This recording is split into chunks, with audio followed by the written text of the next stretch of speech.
Shruti Haasan multi talented artist. నటిగా, music డైరెక్టర్గా, సింగర్గా చక్కని గుర్తింపు తెచ్చుకుంది. అలాగే ముక్కుసూటి మనిషి కూడా. ఎదుటి వ్యక్తి ఎవరైనా సరే ఉన్నది ఉన్నట్టు మాట్లాడుతుంది. ఇటీవల శృతి హాసన్ ఓ ఇంటర్వ్యూలో తన వ్యక్తిగత జీవితం గురించి ఆసక్తికర విషయాలు పంచుకుంది. తన గత ప్రేమ కథలను బయటపెట్టింది. జీవితంలో ఇలాంటి పని ఎందుకు చేశానా అని బాధపడిన సందర్భాలు పెద్దగా ఏమీ లేవని, కానీ తనకెంతో ఇష్టమైన వారిని కొన్నిసార్లు బాధ పెట్టానని చెప్పుకొచ్చింది ముద్దుగుమ్మ శృతి హాసన్.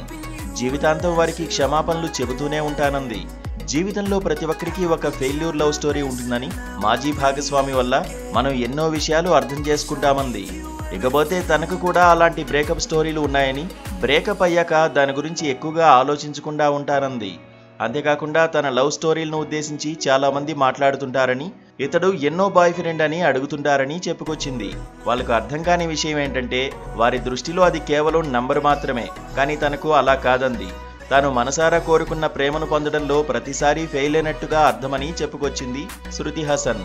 ఇకపోతే తనకు ఎదురైన అవమానాల గురించి చెబుతూ కెరీర్ ఆరంభంలో తాను నటించిన సినిమాలు డిజాస్టర్ అయ్యాయని చెప్పింది శృతి హాసన్. తెలుగులో గబ్బర్ సింగ్ ముందు నటించిన 2 చిత్రాలు ఫ్లాప్ అయ్యాయి.